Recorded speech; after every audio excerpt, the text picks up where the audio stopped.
One of our brethren some years ago spoke of the payment of tithing as fire insurance.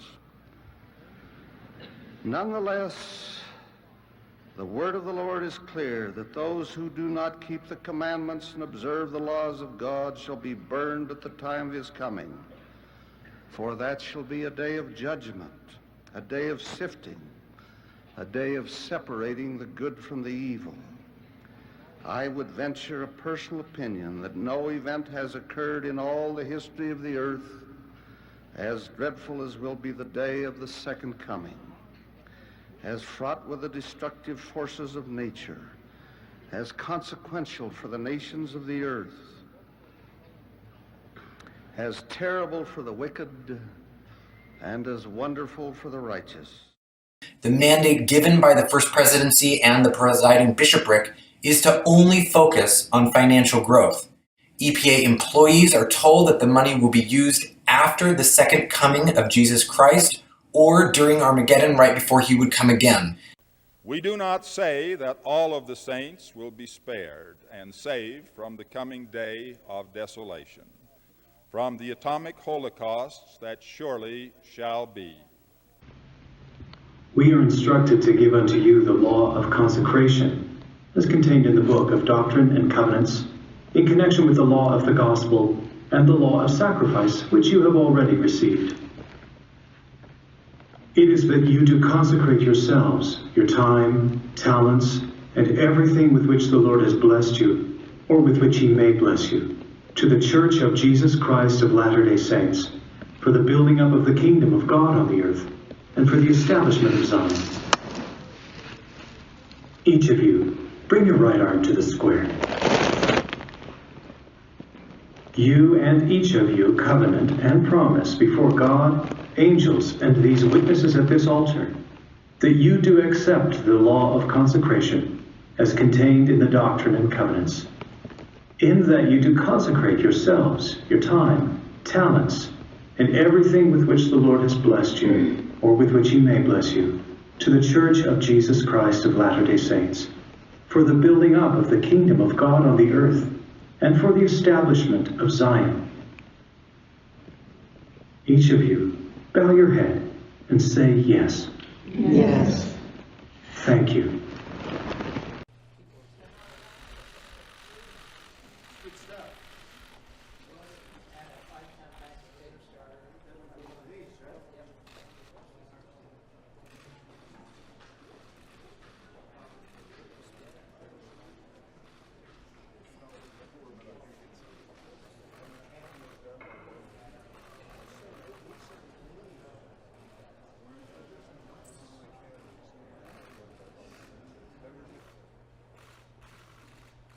In the coming day, Jesus Christ will return to the earth as the Millennial Messiah, or the second coming.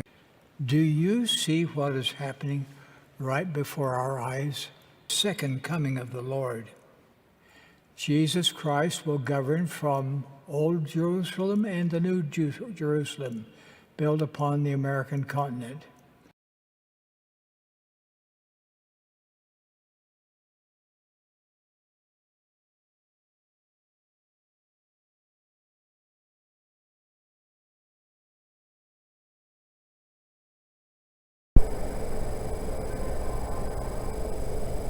Travis Wayne Goodsell.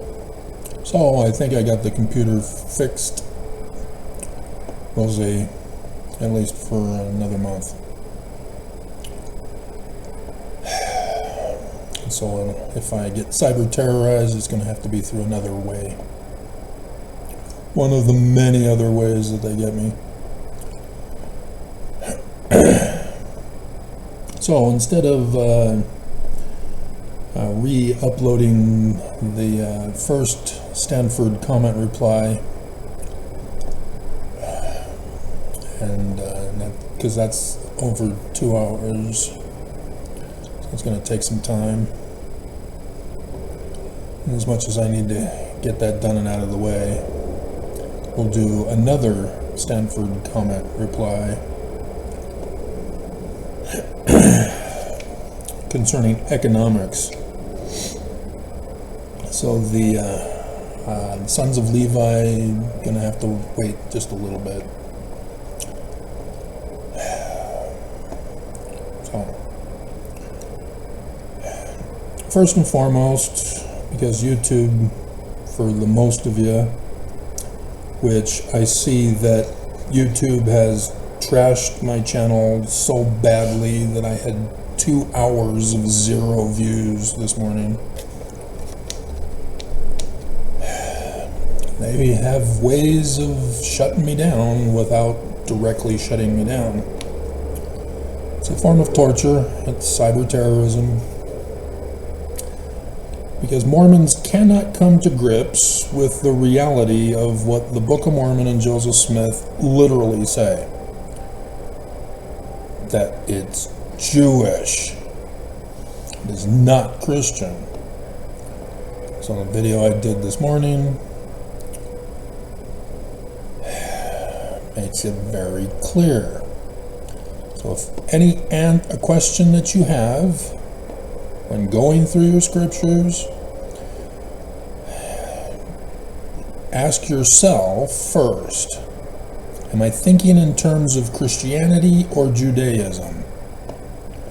And please tell me you know it's not Orthodox Judaism. It's pre-Babylonian captivity, Egyptian. 1 Nephi chapter 1, verse 2 and 4. But it's not literal history, because once you start imposing literal history, guess what you did? You used Christian interpretation on the Book of Mormon. Now this goes for ex-fo Nevermos also, because many of the criticisms that ex-fo Nevermos have are pointing out that turning the Book of Mormon and Joseph Smith into literal history is impossible. But they never bothered to check for Judaism. They just say, church ain't true, it's a fraud, and they move on. Next video, criticizing the church. Oh, guys. And so this is why I am different. This is why over the years in 8K plus videos, I keep getting the occasional comment, I can't figure out whether you're a Christian or what you are.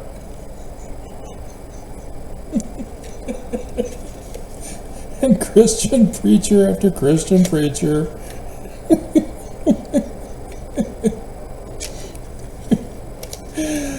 Yep. It's me, Jesse. I tried to help and even defend her from Mormon apologists,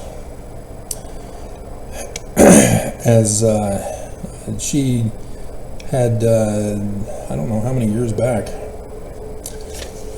she got slammed with the one Florida hurricane some years back, and dear God,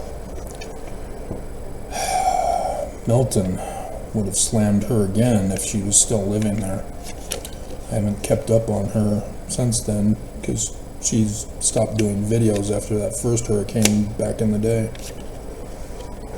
So I hope she's all right and is able to get her life back together. But the missionaries came knocking on her door, and she invited them in because she's a Christian girl, born and raised. Her parents are Christian. She's got a close relationship with her dad. I don't think her mom's in the picture anymore,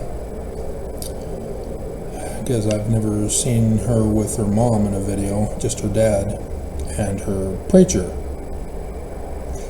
After she began doing YouTube videos about her investigation of the Church of Jesus Christ of Latter-day Saints because of the missionaries. And so Mormon apologists swooped in because, well, she's attractive. And as the vultures they are, they think that the best way to woo a woman is to insult her and belittle her and abuse her. Right, Mormon women? And And so she struggled with what she was learning because of the misinformation, disinformation available online concerning the Church of Jesus Christ of Latter-day Saints. For example, they claim we're Christian, not Jewish.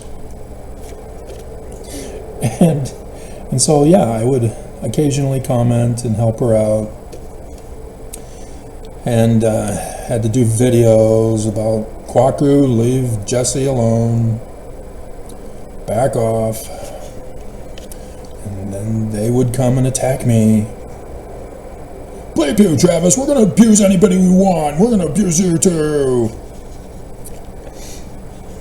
See, that's the one thing, is Mormon apologists don't get it. You know, they memorize the little quotes to say, the little catchphrases, the responses, and the person who can do the best in memorizing those thinks that they know it all about the church. And so they're brazen enough to think that they can go on and be in a debate with an anti-Mormon, anti-Christ, apostate cohort.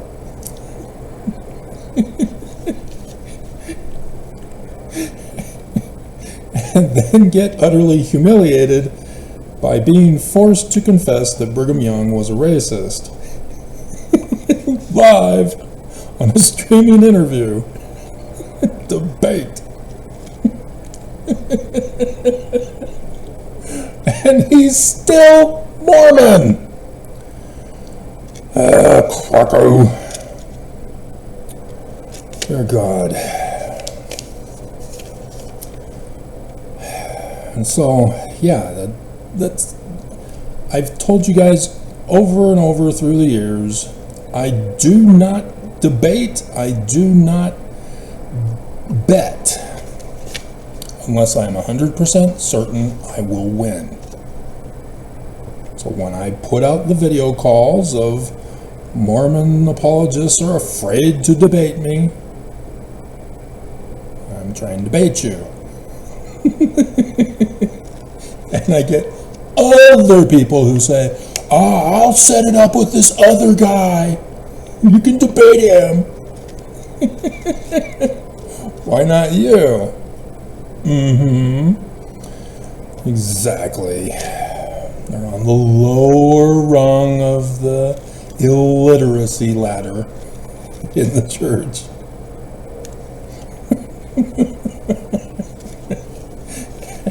And those others are either at that level with the one guy who is on the verge of becoming a Chad Daybell if he doesn't humble himself and submit to Nelson. Mormon apologists are like that. They're either right there at that crossroads in their life. You know, little Nemo, he was there at that crossroads when I first saw him back in the day. And then, you know, the bubble started to get burstified as his buddy out there in the UK got excommunicated, and little Nemo still thought he knew better than the church prophets, telling them how to run the church. And then before you knew it, boom, John Dehlin swooped in, interviewed him, and now he's excommunicated.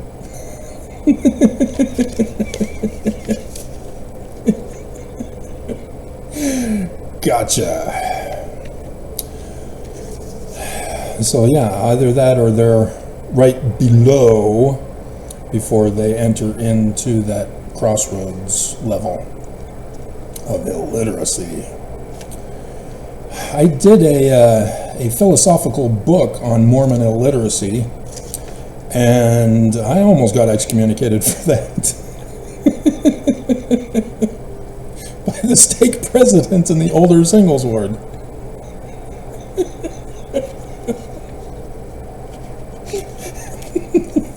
So I published it on Amazon with a different name. I do not post it on Academia because it needs an upgrade. And there's some stuff that I have on Amazon or Academia that would need an upgrade, but it's sufficient for now. But lately, some of the new stuff that I've been putting up are more important.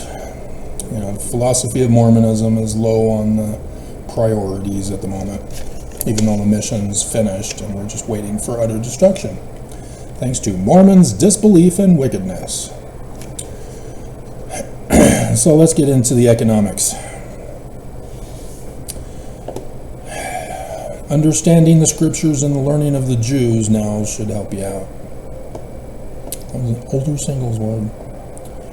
Where the majority of them were playing psycho games on guys, abusing us, and just utterly demeaning and humiliating us, when guys in the older singles ward are already ruined. But it's worse when you get the successful, career-oriented, accomplished women in the older singles ward who are disobedient to the family separation proclamation, who then rub it into the destroyed guys' faces.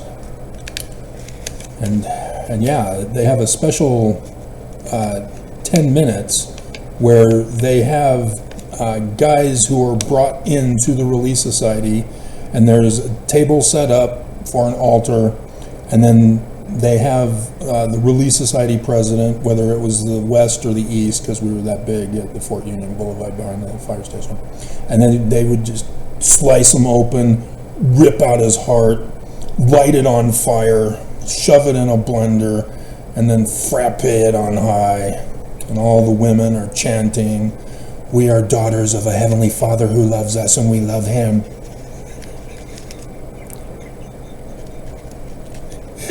As the guy's gagged so that he can't be heard screaming, because he's alive through the whole thing.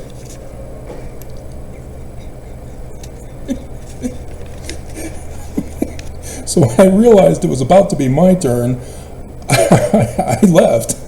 I ran away. Brave Sir Travis ran away.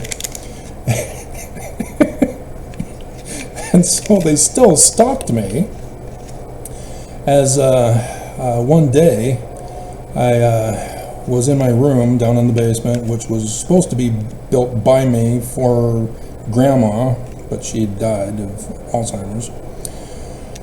And my sister Tabitha, 17 years younger than I am, came down the stairs, knocked on the door, and said, "Hey, some girls came and they gave you this bag of Snickers." And she started to tease me as if, you know, I had girls that liked me, and then I looked at her and said, "It's a bag of Snickers."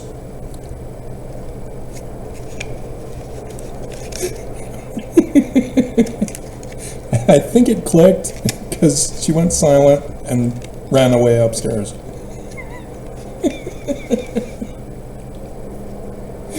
And so if you don't know, because you're too young, back at Rick's college, one of the ways that the girls would ask guys out on dances, the MORP or whatever else that was available there, was to purchase candy bars and arrange them on a cardboard paper to give a proposal to go to the dance, using the names of the candy bars in place of words. And so, yeah, Snickers, they were of the older generation who knew about this. So I knew what those women were doing. Because if they really were interested in me, they would have behaved like Leanne did at Rick's. And I have, well, Kimberly. But other women in the church, they make it very obvious they are not interested in you. Because if they were, they would make the time for you, they would even ask you out, so on and so forth. But Such has been my life. My heart's been frappéed in a blender on other occasions. Wasn't that fun? We'll just do this as the video. But no, this has to do with economics in Zion. Zion is for the pure in heart. No wickedness, no Laman and Lemuels allowed. Mormons who are incapable of being good and being good to their fellow man are not welcome in Zion. You are free to leave. You are not free to stay and destroy Zion. Wickedness destroys civilizations. And so I'll start with the Book of Mormon, I guess. So the Book of Mormon tells us the type of economy that is required for Zion. After defining what priestcraft is and forbidding Section 119, indicating that that's a forged document by Brigham Young that was never written by Joseph Smith.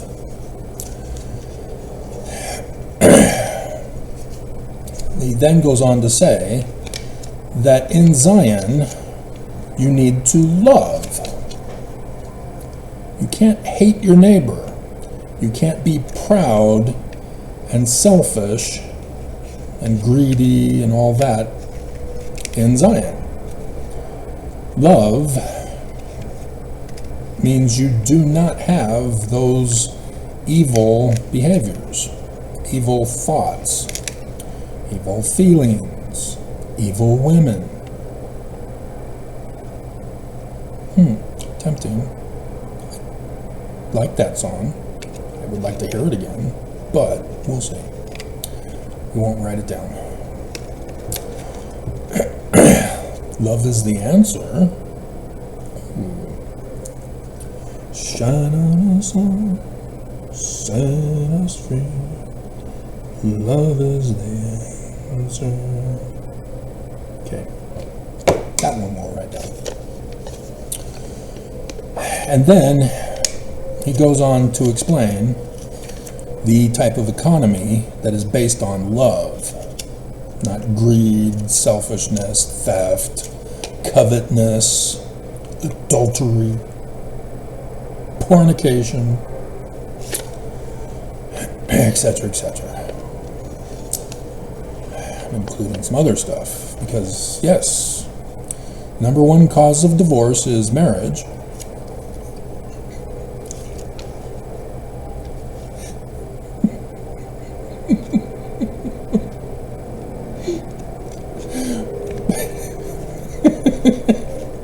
But part of a subcategory under marriage as responsible is economics, finances. And I felt that pressure in both marriages that were failed, and yes, those were two of the hearts being frappéed in a blender. As the church, with the family separation proclamation, demands that the man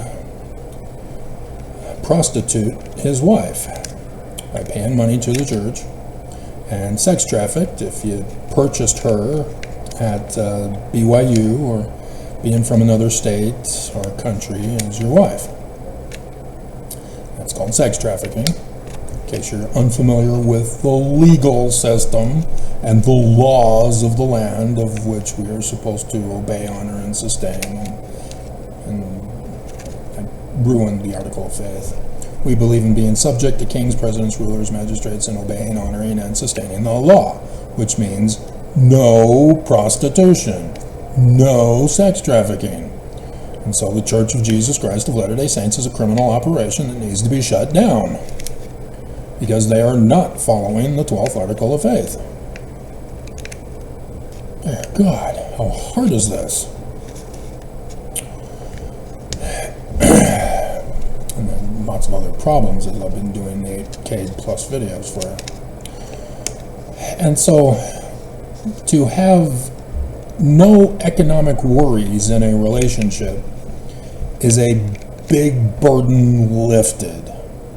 Now, if you're rich, again, you still have problems. It's just higher priced problems, because your wife is now a higher priced prostitute. You pay more for her as a rich man.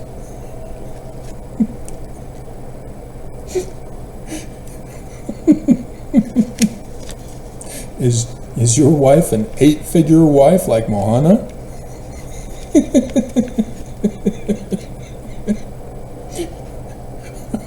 Or would you be happy to settle to give her away to the church and pay the church for Mohana? Poor girl, she's attractive. I liked her as a teen when I saw that. I didn't like her when she was all dolled up by Johnny, telling her how to look and cover up and hide your ugliness, Mohana. Dear God, she was already beautiful. She didn't need a mirror. Anyway, that's the one thing I always found weird in all of the teen, young college-age movies about the ugly duckling girl who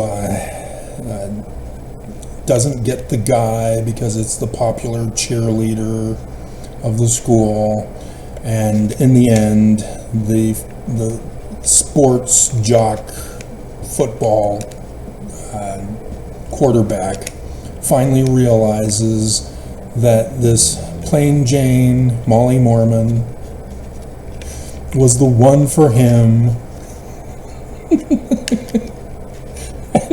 I'm watching those kinds of movies over and over, all the different ones that there are, and I'm thinking, no, I like her for her, and I don't like that she's mean. She's gonna rip out my heart in the marriage. So, yeah, I don't get it. Whoever wrote those scripts, I don't think they got it. Don't think they understood. The main actress is far better looking than the dolled up plastique who's ashamed of her body and covers up and hides and alters it and disfigures it to think that she's now beautiful.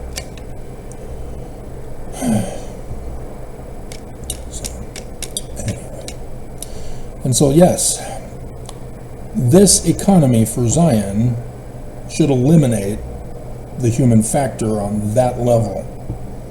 Because as I've gone over before, you get everything you need and what you want in Zion. And it's sad that Mormons don't want to go to Zion.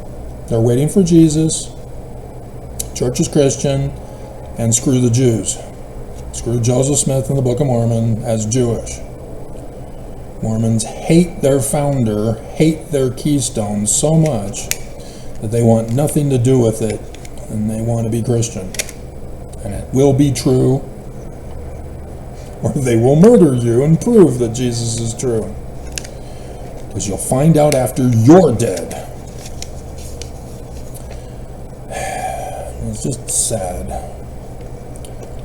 This is not the Church of Joseph Smith.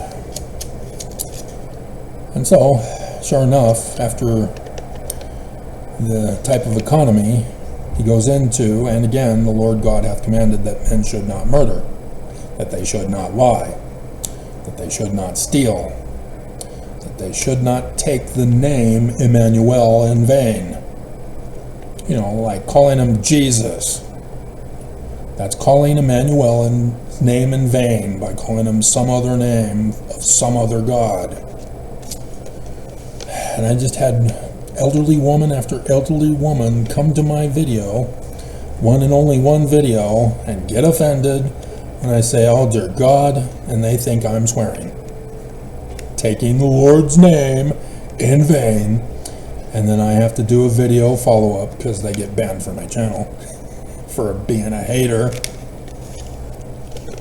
Sorry, Grandma, we have to take away your phone. No more social media for you. And remind my audience that Christ is a title. God is a title. It is not a name.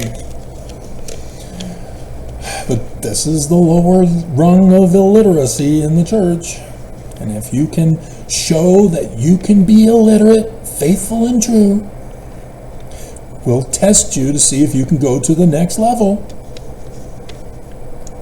And pretty soon you'll get to that crossroads level. That will be the trial of your faith.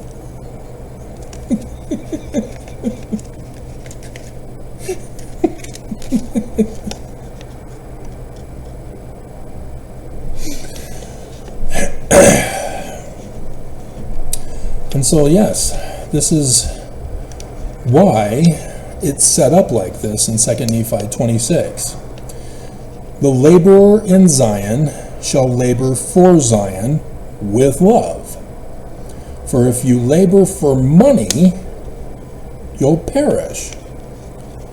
Monetary systems of economy create the scenarios in which people murder, lie, steal, take the Lord's name in vain, envy, have malice, and contention, committing whoredoms, etc. And so here they're not only explaining that love is the core for the reason for the commandments, that if you love, you don't need to memorize all 313 or 16, depending on how you think about it. Well, we're waiting for Elijah to explain how many commandments there actually are. Oh my God, you're looking beyond the mark. Stop it. Your ancestors are turning over in their graves. And so eliminating money from the equation, hypothetically, since nobody on the face of the earth has ever done this and tried it, should remove the temptations to murder other people, lie to other people, steal from other people, envy, have malice, contend, commit whoredoms, etc. You're not going to cheat on other men's wives because your wife loves you. And there's no money to ruin the relationship. And so you won't have, what's his name? The Park City Sundance guy who did all those movies. Oh my God. I know him by description and it still didn't spark the name. God, I'm only getting Kevin Costner. Get out of my brain. It's not Kevin Costner. Oh, almost had it. Robert.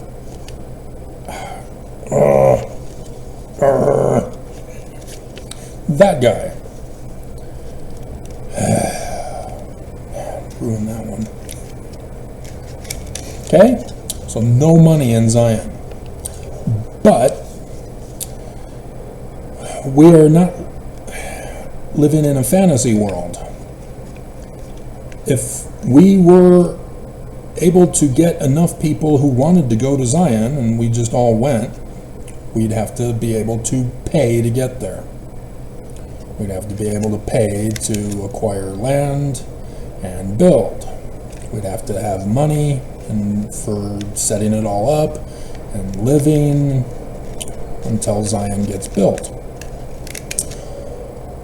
In the scriptures, makes it very clear that with the collapse and fall of the great and abominable church, Moses was able to obtain money from Pharaoh and the great and abominable church to take his Exodus journey.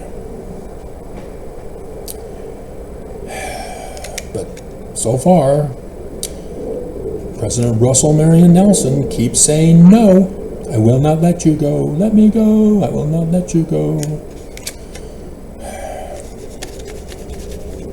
And so until the church does the right thing and lets us go, which they won't because they're in charge, they're already drooling, they smell blood in the waters as their 200-year-old plot to overthrow this government and obtain their kingdom of Zion is so close, so close.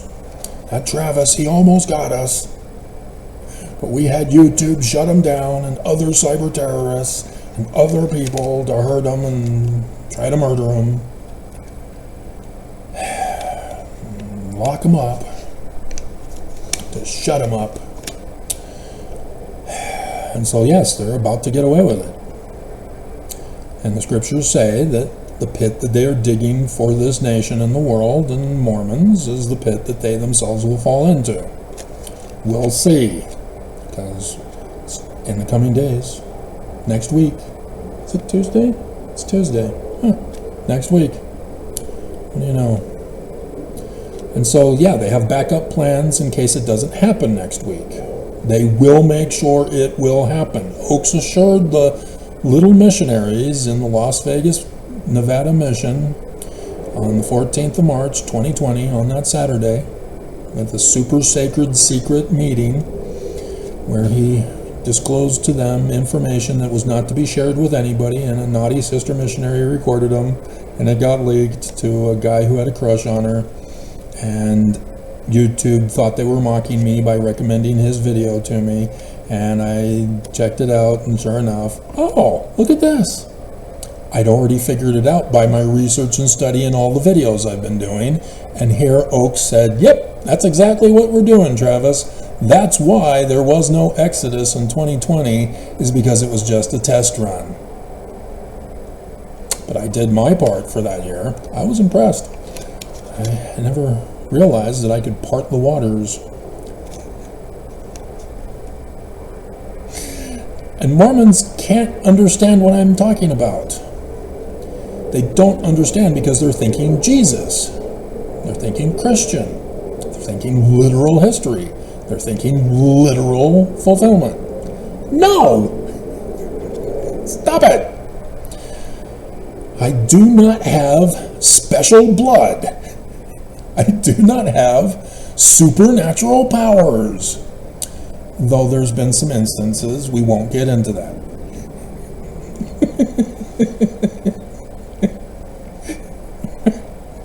I am a normal boy just like all other Mormon boys, born and raised in this church, being incorrectly indoctrinated with lies and deceptions and criminal behavior. I had to follow the Book of Mormon to learn line upon line, precept upon precept, putting them to the test to find out if they are true or false. Whereas other Mormons now are being told by the church, thanks to September 6, 1993, that no more studying and researching, just pray, get the right feeling, and you're good to go. Don't produce the fruit, you'll apostatize. And that's what I was told by the Institute instructor up at the University of Lethbridge when I was going to the University of Lethbridge. When I had informed him that I was taking logic classes for scientific theory development, and he said, don't do it. All other Mormons who take those classes apostatize. No, duh.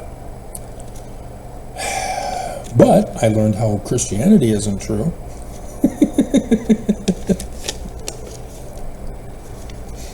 Then that helped me with moral philosophy, as I did a Mormonism moral philosophy.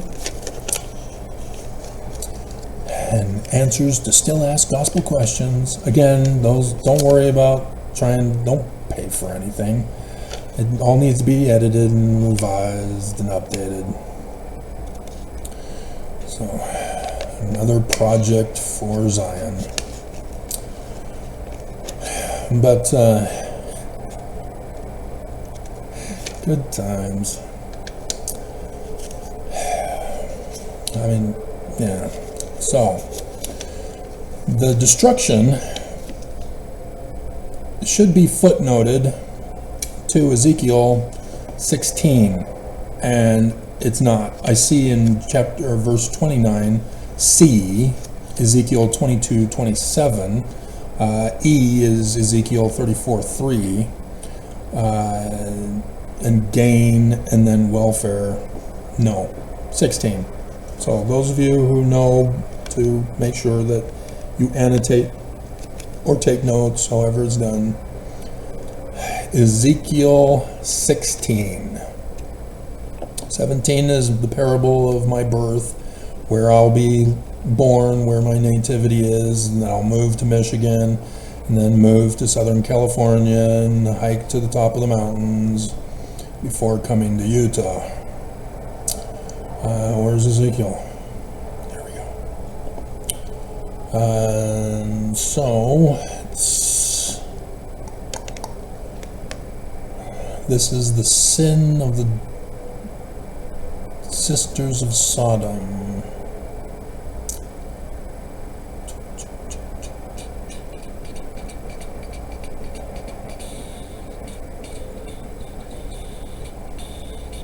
So using this has taken me away from when I was a Scripture Chase Mastery winner, because I'm used to visualizing where on the page the particular Scripture Mastery was located.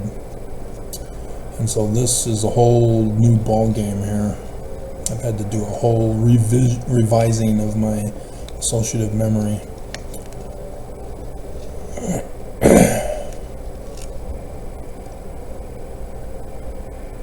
Wow.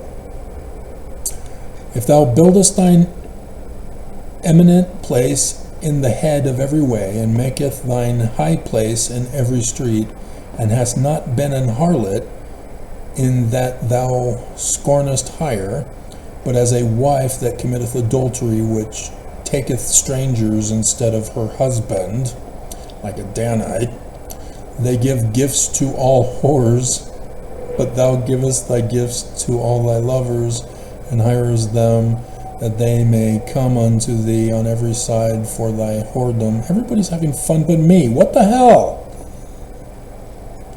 The contrary is in thee from other women in thy whoredoms, whereas none followeth thee to commit whoredoms and giveth the reward, or the contrary. That is not it.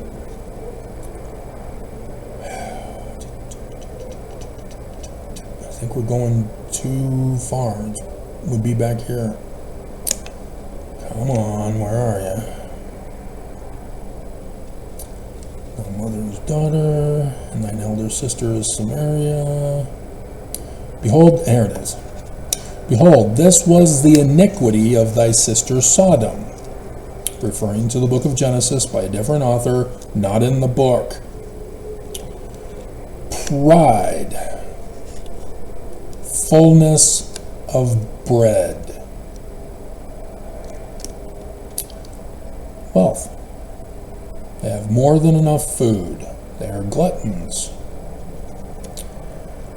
And an abundance of idleness, which is laziness, not idolatry, which does cause laziness, but it's a different word, was in her. And so 49c, they have TG idleness, but I'm willing to bet if you went to TG idleness, you would see it mixed, because I remember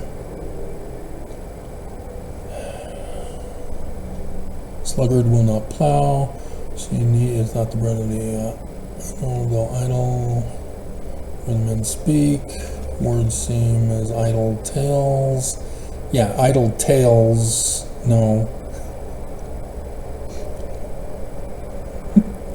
Full of filthy people, full of idleness. I'm assuming it could be idols in Timothy. Or that's First Nephi. They became an idle people, wasted the days of their probation, spent their days in idolatry. They would labor abundantly, refrain from idleness, would not labor, would not from idle thoughts, cease to be idle. Maybe it's under idolatry, idle. But anyway, going off topic, we're already 42 minutes in. And so, where is it? Was in her and in her daughters, neither did she strengthen the hand of the poor and needy. Should be referenced back and forth between 2 Nephi 26 and Ezekiel 16:49. Bruce Harmakonki didn't do it. I do notice that Avraham Gileadi was able to get a Hebrew in verse 50, footnote C, for as I saw good. He put when I saw it. But 53a, they rejected him, for then I will bring again the captivity of the captives in the midst of them.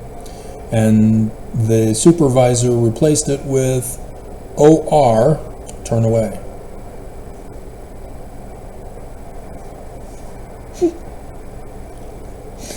Just so that you are reminded of the scandal of the original scriptures.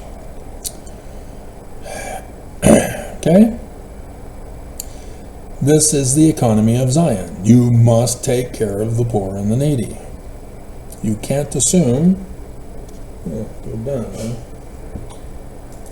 I'm worried about this one. Multiple reasons.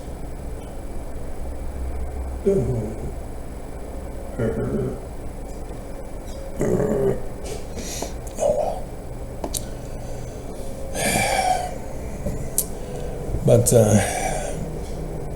this, I can't get this through strong enough for you.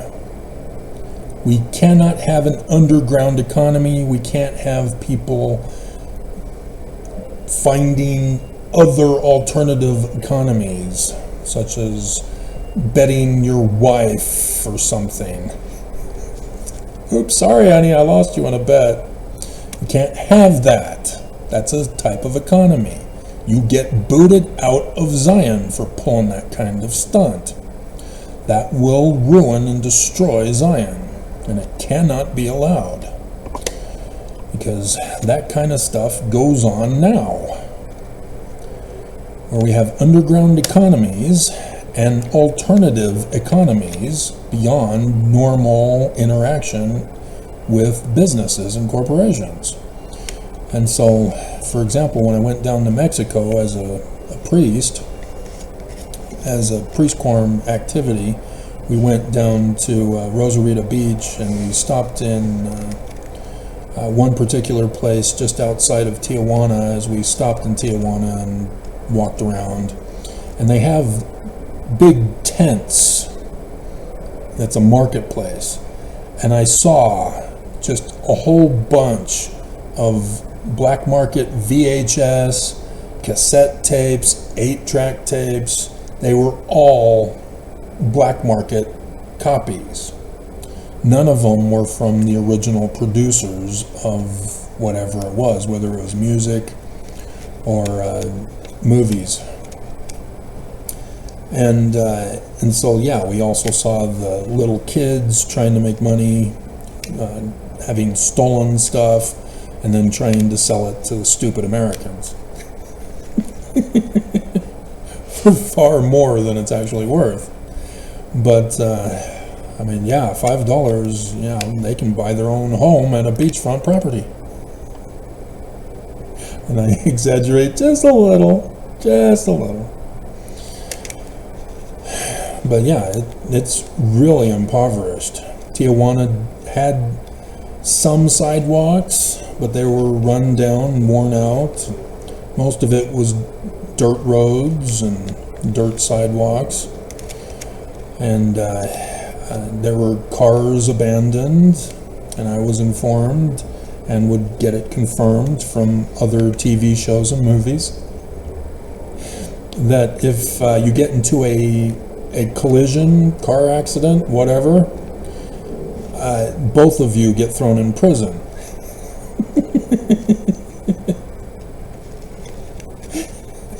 And so you have to consider that you lost your car now, and you have to walk away. And then plus what we're hearing in the news is they just had a new election for a new mayor because the previous one got assassinated, and journalists galore get assassinated when they're just trying to cover the gang activity down there. That's all they're doing, just investigating the gangs, dying for it. You know, that's been going on a long time. And yet you get these press reporters that go into the war zone knowing that there's gunfire going on and explosive devices going on and missiles and such, and yet they're all complaining that they get shot at. Dear God. And the aid organizations, hey, why are you shooting at us? Well, because the Hamas is right behind you with the hostages that our own people are arguing with us that we're not getting them back.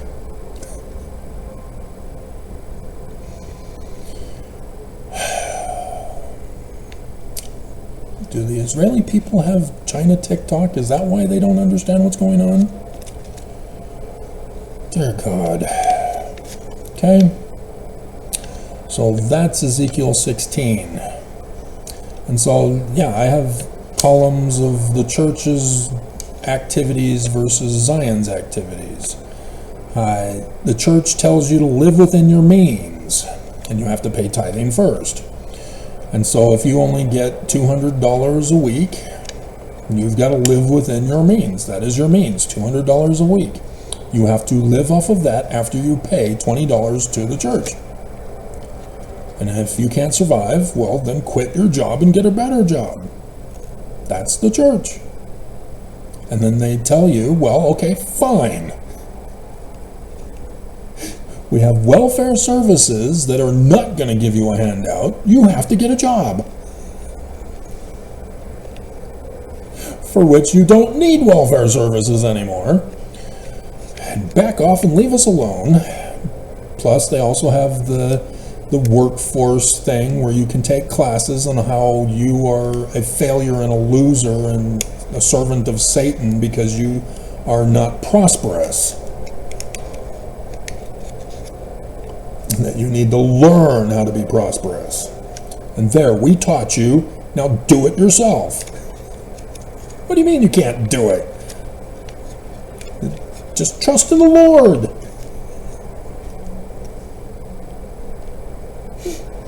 The church is just so abusive. And it carries over into government. Because the homeless here in Utah are never provided with what they need. Gail Miller's concentration camps of hell of human trafficking? Yeah, the church and the state gives them the money. And then Gail Miller launders the money back to the church. And it's kept at the corporate board. And they invest in the stock market so that their corporation gets rich.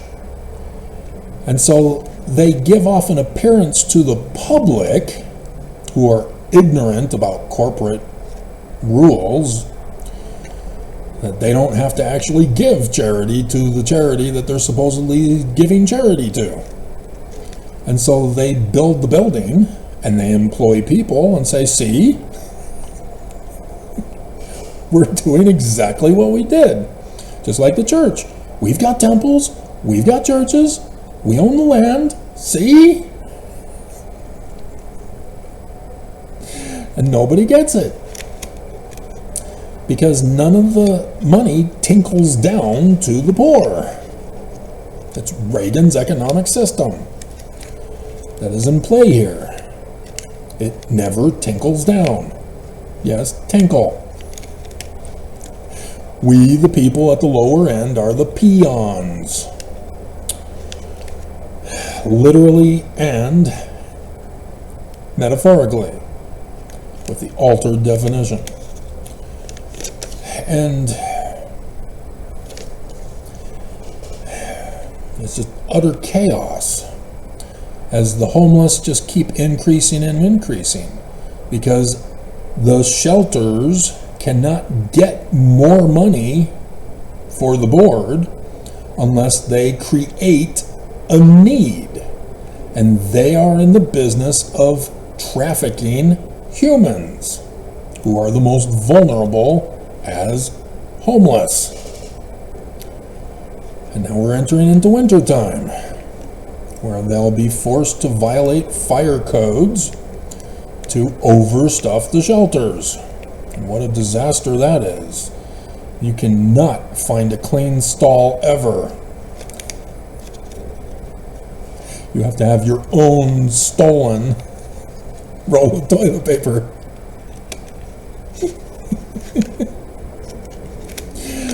All because it's a type of economy. And just awful. And then you try to go to the bathroom and all the stalls are taken because everybody's doing drugs. Well, it's a safe place for them to do drugs. Yeah, but do you see the flakes falling from the ceiling and the walls and the top bunk? God.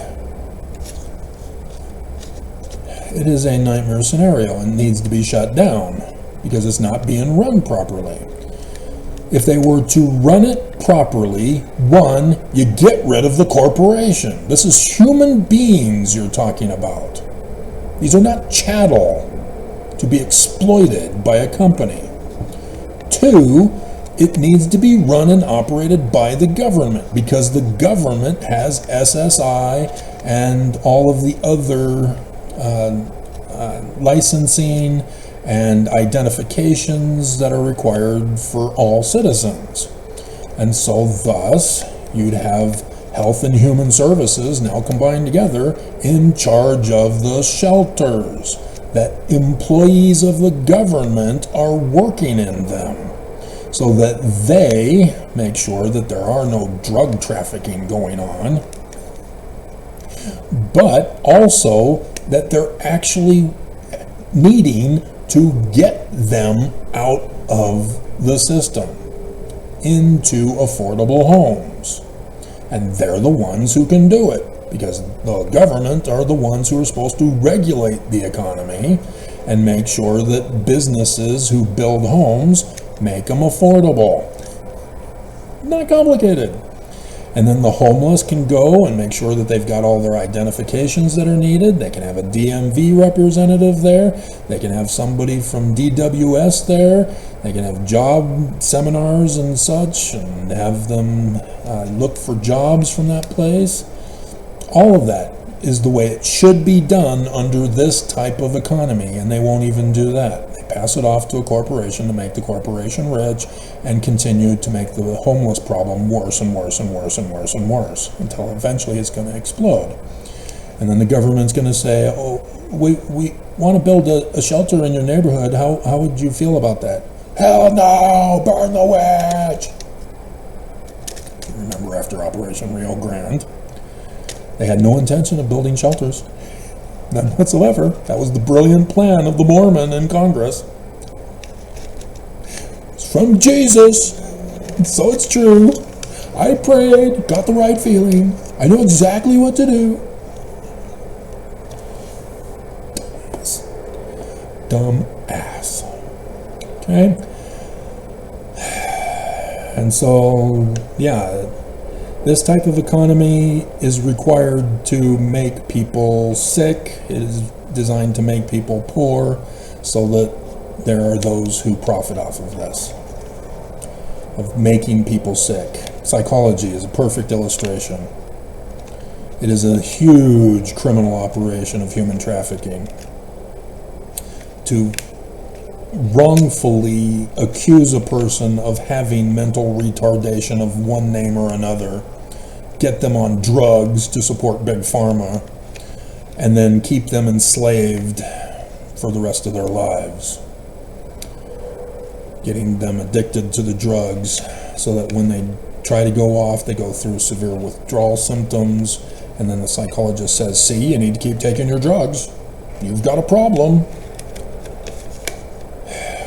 It's just an awful human rights violation of psychology. Taught by BYU and other church-sponsored educations with family services for the church. That's why nobody will shut it down, along with the other crimes that are going on. Let's see.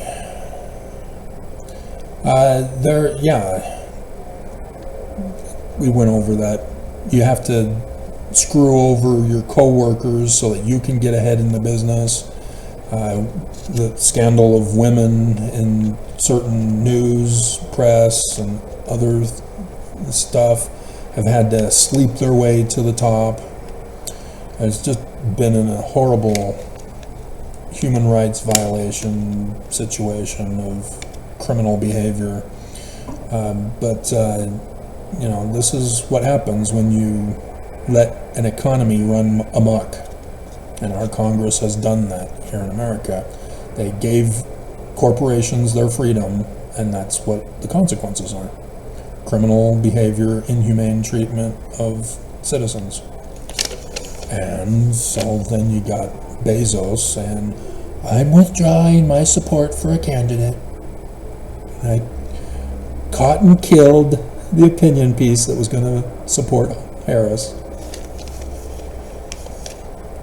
You even remember when Trump was president, when he threatened Bezos?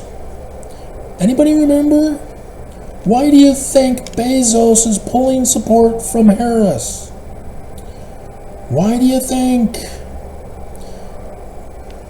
Dear God. So I'm watching Star Wars now. I saw it. The Dark Lords were meeting, and sure enough, they had the ones who were the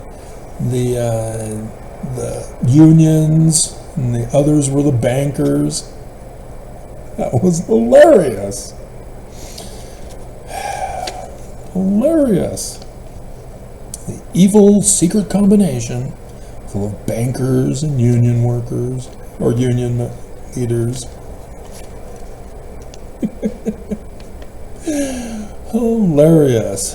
And so another thing is storehouses. This is where Section 119 gets exposed as obviously wrong. Because Joseph Smith adds to Malachi and the Book of Mormon the concept of the need for a bishop's storehouse for every single ward. And I've told you, this church cannot handle a national emergency. For the Florida stuff, yeah, the church news covered it. We're helping. This is what we're doing. Mormons are doing all the work. We're taking the credit. And we sent 2 truckloads of supplies.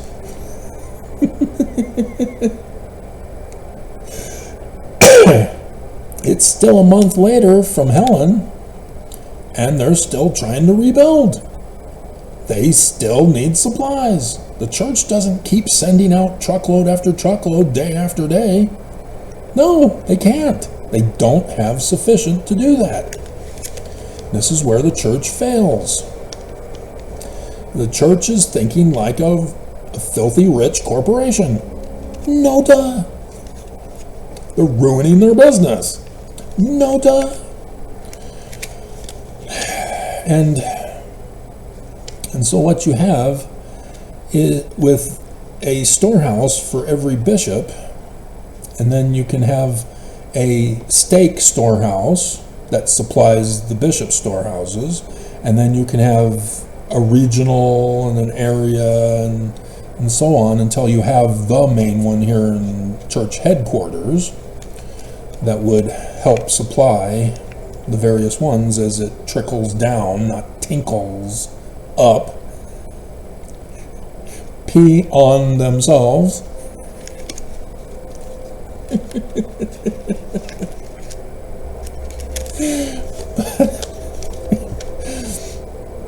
But this way, if there was a national emergency with the church where they are currently, yeah, we could easily handle it. We would have the supplies in Florida and surrounding areas that were also affected, and it wouldn't just be labor. They would be able to give supplies continuously until the people got restored.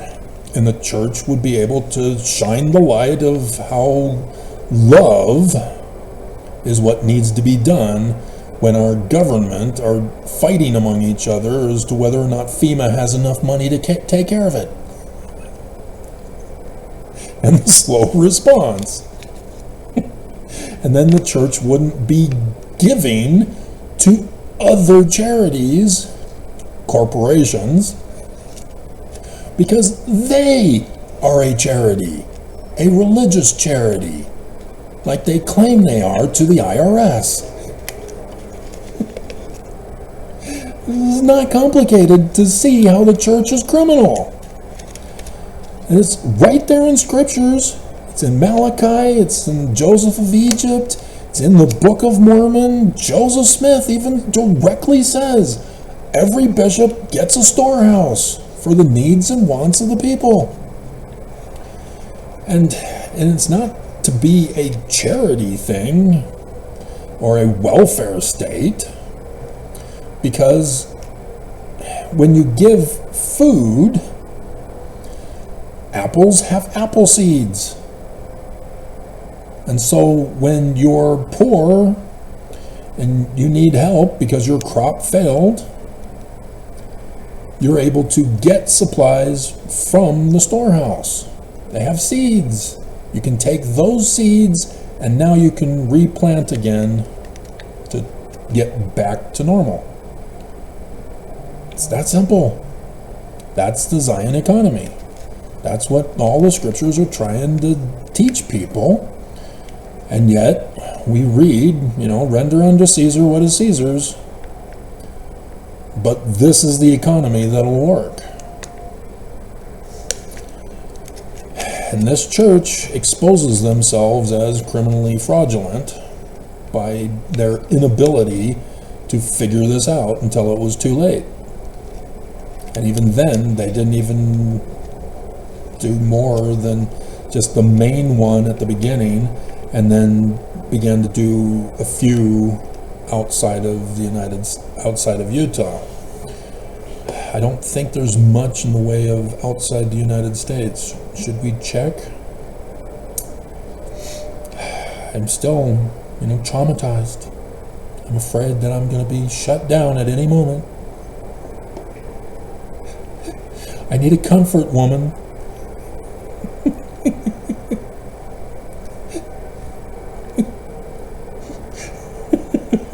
An emotional support woman. Where is she? I need her. It's necessary. I get traumatized.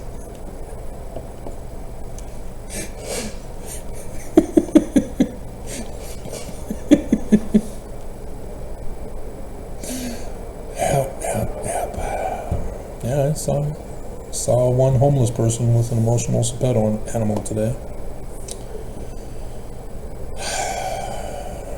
Good thing it was a tiny little dog. Are you going to attack me or not? I'm going to start typing and then you're going to do it, aren't you?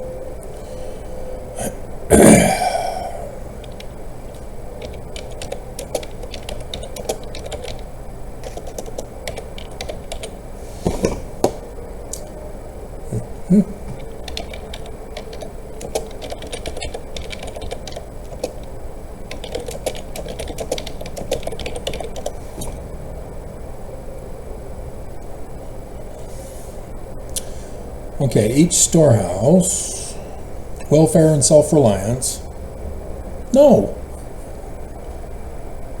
Not self-reliance. Interdependent in Zion. You can't make everything for you. It's impossible. There's too much to make. And so the storehouses are for you to do what you can and contribute to, so that others can benefit from what you put in. And it's not for show. Oh, I just put in the storehouse. Get it before it's gone. No, you're taking back the gift. You're wanting praise and glory for your product. Now, granted, if you make clothes, do a fashion try-on, women, please.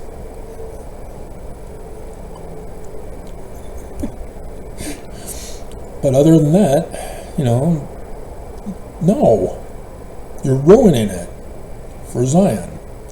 Because now you're trying to turn it into a monetary system of economy. That I have to get that person's product or I'm not cool.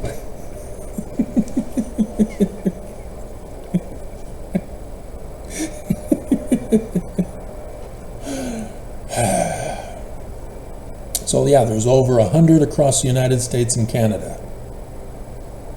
And they aren't anywhere else in the world. And so that's it, 100. 100 storehouses. And if you've ever been to a storehouse, not the main welfare square, a storehouse, you see that it is insufficient to handle the needs of Utah, let alone the whole United States and Canada, of just 100. There are 100 treatment centers for teens here in Utah alone, and that is too much. But it's insufficient according to them. We need more. We need more money to handle all the mentally retarded of Utah. We've got a mental health crisis. Give us more money. I'm thinking about going on going on a business trip to the Caribbean islands to learn about mental peace and happiness. I promise to return and share what I learned with my clients.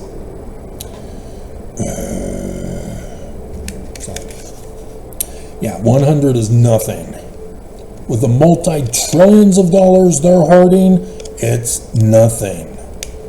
Again, if they had been doing it for every single ward, should have checked that while we were on the screen. It's after 2. Time to do the daily check of the stock market.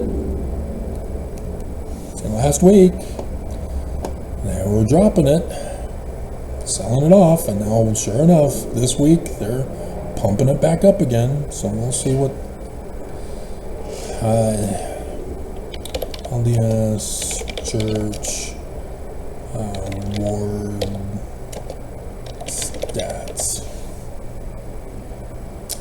AI, you need to get the hell out of here.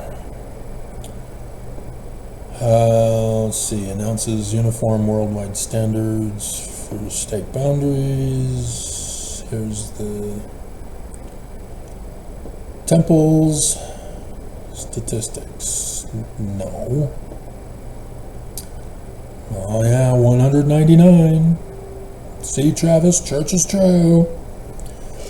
The church owns the world. Church is true.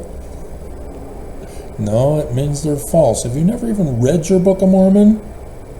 The great and abominable church is filthy rich and owns the world. And so stakes are 3,607.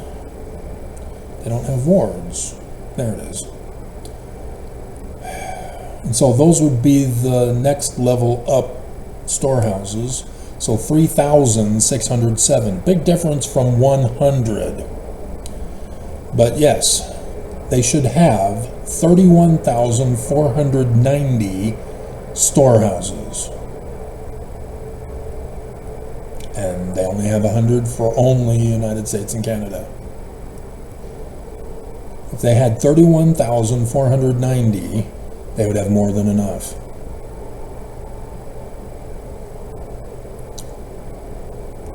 Because then the church would need land for farming and other stuff to do this.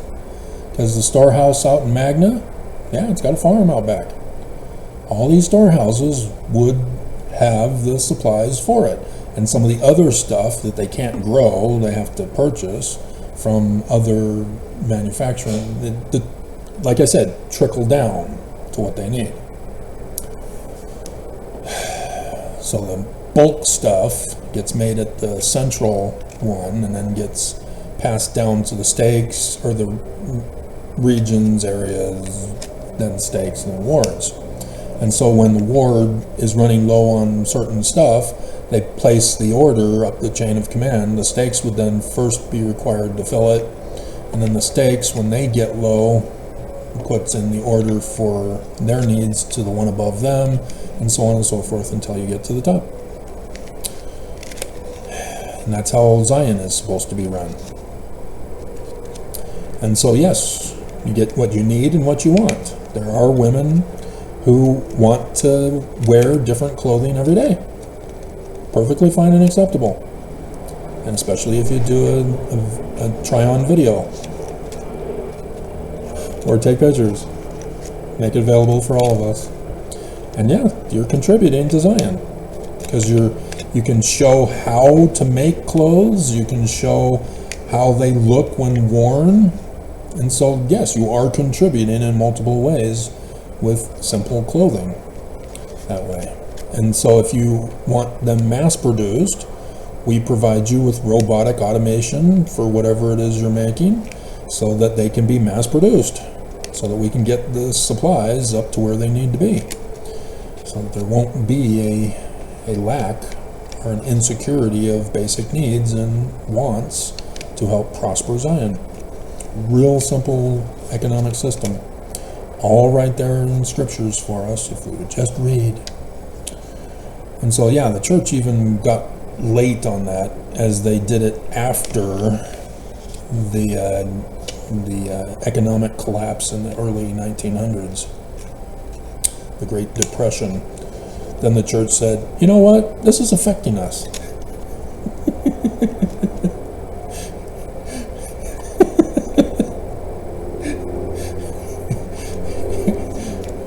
Elder George Albert Smith, why don't you be in charge of figuring out what we should do?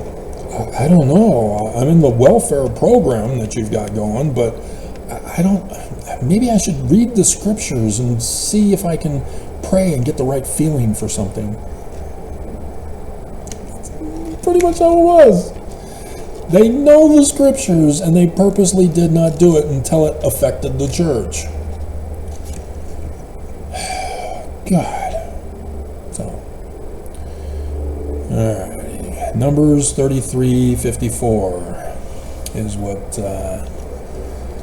Stanford had a question on, or wanted my insight on. Numbers 33:54. And so we got to go back to 50 because that's the starting paragraph marker in here. And porn is in here too.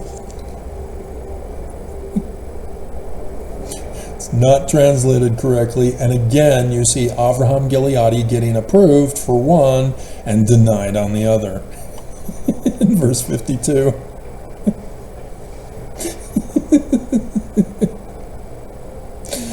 Verse 50. And the Lord spake unto Moses in the plains of Moab by Jordan near Jericho, saying, Speak unto the children of Israel. So remember, this is not literal history. Did you forget already?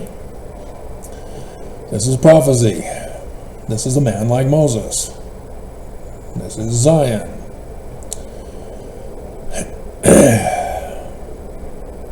They've entered the promised land. They're still brand new. And they have yet to cross the river Jordan to then destroy the people of Jericho with their walls falling. By Jesus! Speak unto the Mormons and say unto them, when ye are passed over Jordan into the promised land, Then ye shall drive out all the inhabitants of the land from before you, and destroy all their porn.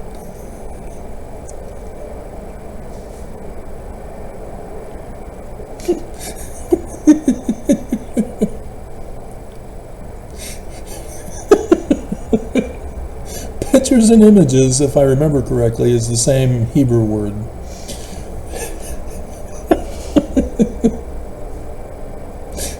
But Avraham Gileadi was approved with stone figures in place of pictures,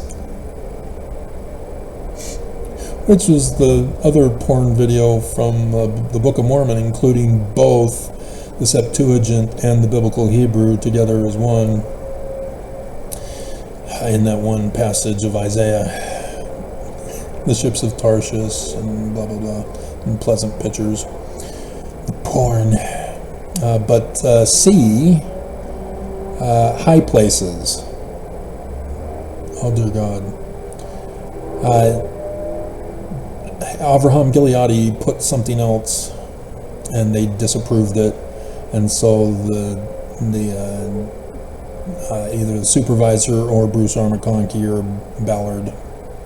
Ballard's dead, guys. When are we gonna get a corrected? Oh, you're not gonna, because you're not gonna put in the Joseph Smith Papers corrections that are needed. Okay.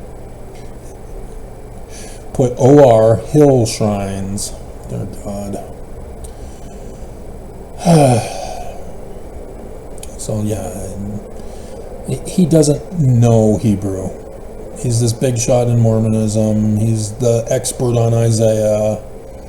He had to conform and comply to the church, though.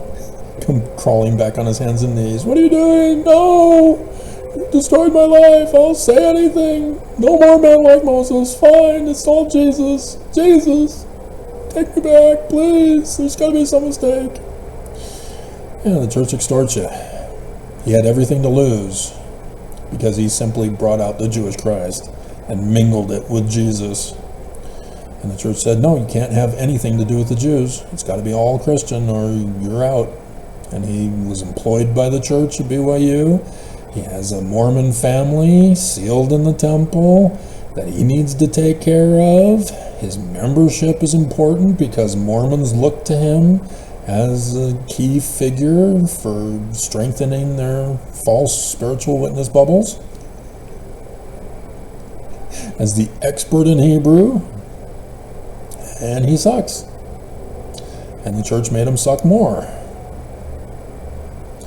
after threatening him. And so he does not know Isaiah. He is not an expert in Hebrew. He self-taught himself, and it shows. There's a lot of corrections that need to be made with what he did, and there I see another one. Chapter 34D, Hebrew and all its territory. Oh dear God, seriously? These are the worthless things that have nothing to do with substance things that need to be shown in Hebrew. These are little insignificant stuff that has no meaning on the meaning of the scriptures. There are translations that need to be made and are not getting made. Article of Faith number 8. We believe the Bible to be the Word of God as far as it is translated correctly. It's still not translated correctly. Therefore, it's still not the Word of God. And the church won't do it. They won't do what it takes. And I come along, hey, I'm the guy, I can do it. And yeah, they tried to murder me. Because they know who I am. And so, we get to 54 in this context, talking about how Zion is to be built and run and operated. And so we get to the division of the land. And ye shall dispose the inhabitants of the land and dwell therein, for I have given you the land to possess it. And this is the other prophecies that I've read, or was it in the one that I'm still waiting to be made? The Sons of Levi one. The fraud of section 128. But ye shall divide the land by lot for an inheritance among your families. This is the building of Zion. the mountain cities of the Lord. And it's all going to waste inside my head until Mormons repent and we can build it. And the church hands over the money so that we can get the initial payments for the building of it. And it sucks because we got to do it all at once. Whereas I heard the myth of faith promotion that Adam-on-Diamond had a secret underground lair where forklifts and all sorts of stuff are driving back and forth daily, that has supplies galore for Zion, and the big meeting at Adam-on-Diamond, which was through the Council for National Policy, already happened.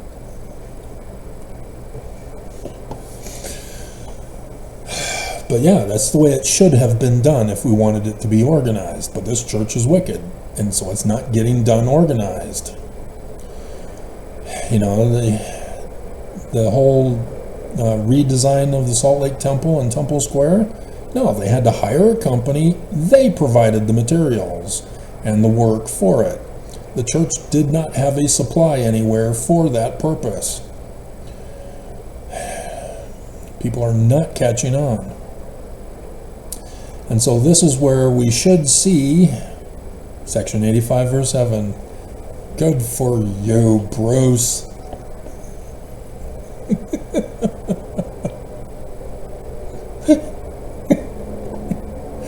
Good for you.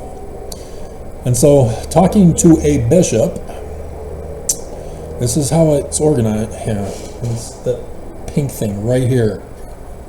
It's on the verge of going in the box.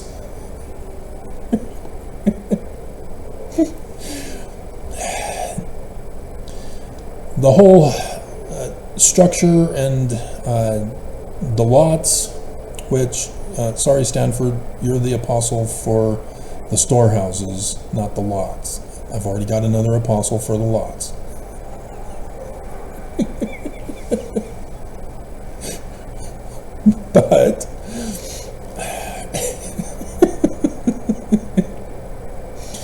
But it's designed with the current structure to make things go smoothly and more organized. Now granted, they can screw it up by their wickedness and refusing to go to Zion, or thinking they can come to Zion and destroy it. But that is the initial plan once the church says, fine, you can go.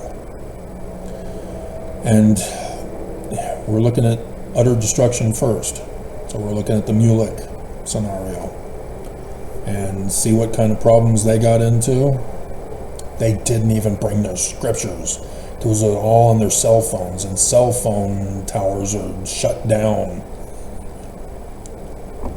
The internet is gone. Nobody has access. Nobody knows what to do. How do I live my life without the internet? And so, yes, the church has to finally concede and say, yes, we're the enemy. We're the great and abominable church. Here you go, Travis. I hope you choke on it. But this is how rich people think. They think they earned that money. It's for Jesus. We're not Christian. There is no Jesus. It was created by Roman Emperor Constantine. You can't just change the nature and character and say it's now true. It's like Constantine saying, hey, we stole the Jewish scriptures and turned them Christian. Now they're true. The author was wrong. We are right. It's like Joseph Smith. Joseph is wrong. We have to correct him.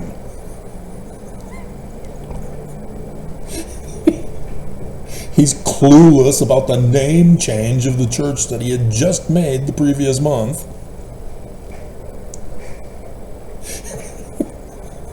He didn't even know the name Jesus when he saw him face to face. And he got the wrong name of Moroni. And he called it gold plates, but we didn't make that correction. supposed to be golden.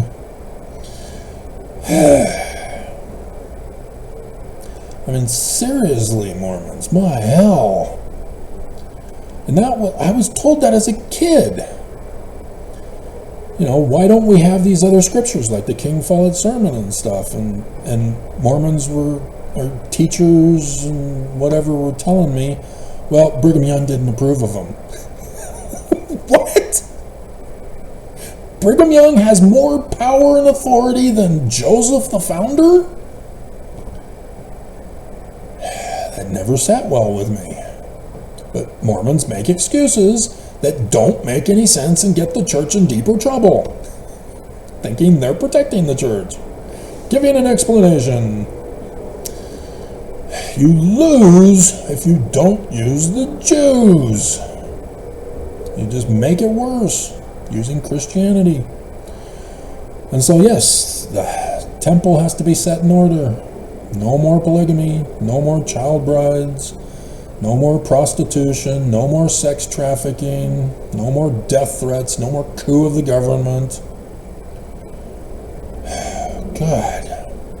But to arrange by lot the inheritances of the saints whose names are found in the names of their fathers and of their children enrolled in the book of the law of God.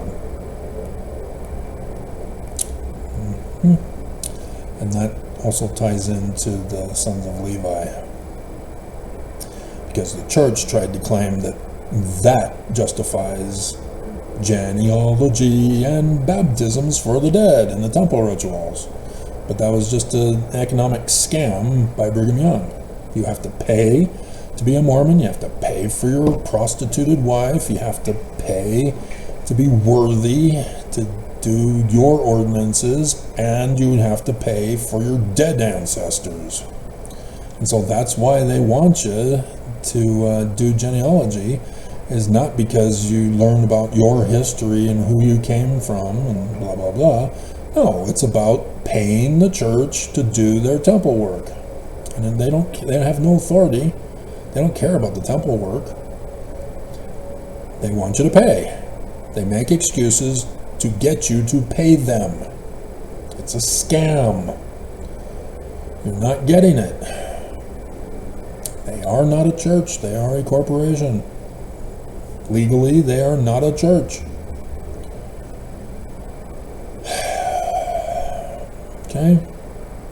And so, there's the fall in verse 8, the false prophet, who thinks he's going to enter into the Holy of Holies and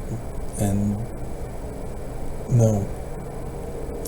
And he talks about another one for the Ark of the Covenant, but that's the Alma 37 one, so we'll come back to that when I do that video for you, Stanford.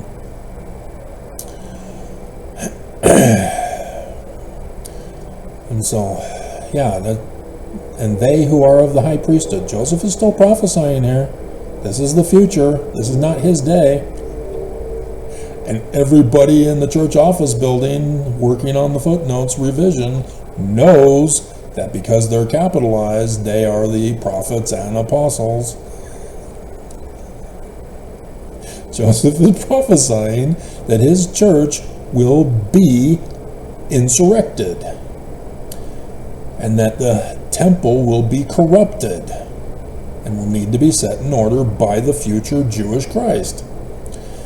And that false prophet is verse 8, thinking he can have the keys of the Holy of Holies, and he can't. He only has the keys of Peter, James, and John for planting seed. The keys of the man like Moses, the Jewish Christ, is the gathering keys. And that's what the church lies to you about. When the missionaries go out and convert people to the gospel, they're planting seeds. They're not harvesting. That's the big lie. As a missionary, you are planting seeds. You are not harvesting. This is why the church tricks you into not gathering to Zion. They keep you scattered around the earth. The house of Israel is scattered, and Moses is the one to gather you. And you don't believe in him, you're waiting for Jesus to burn you. In the coming day. Not too much longer, unless they have to go to plan B, or C, or D, but one of those, they're going to get it. We're already seeing the effects that are taking place before we even get to Election Day. The election drop-offs are getting burned in Oregon and Washington, where it's Democrat states. They're burning Democrat ballots. Catching on to this? And so it's not just the MAGA states or the swing states you got to worry about, people. They know what they're doing. Oaks said 2020 was a test run. They now know what to do, and they're doing it. It's already in action, and our government's not stopping it. And that's why Musk is getting involved in this whole operation. That's why Bezos did what he did. These billionaires know what's going on and what is required of them by Oaks. That's why Project 2025 and Agenda 47 were made. This is the church.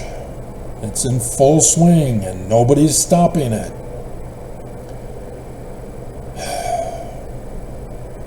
So, cut off. If you don't listen, you're going to be cut off. Cut off from Zion. And thus, those who stay behind have to fight for survival, and are burned by they that come shall burn them. Not Jesus. Okay. And so, yeah, each of the mountain cities would have their own storehouse. And then as we continue to grow, we build more and more storehouses, or cities, mountain cities, pyramid cities, more ziggurat-style pyramids. And it's already designed in my head as to how it's supposed to be done. But again, if we become 1984, we're all doomed. Or a Fahrenheit 451, or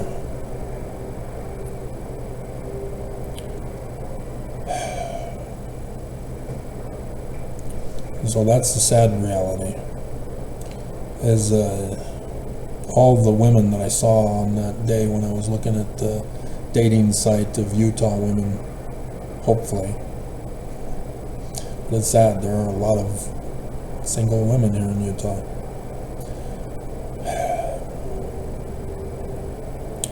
And Oaks did that one talk to 16-year-olds to scare them into getting married right away.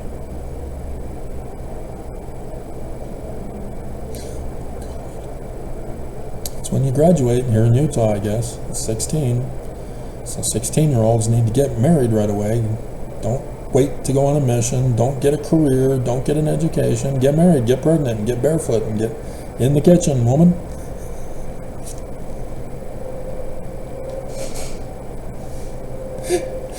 But do a try-on video. Come on. Do those pregnancy outfits for me. Come on. It's the least you can do. I need a playmate. Where is my girl toy?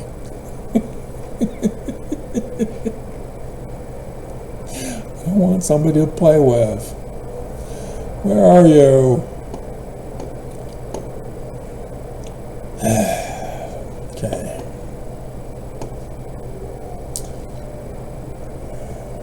We got everything covered? I think so. But yeah, and yeah, farms and the ranches for you start off. You got that right. Okay, we can shut up now.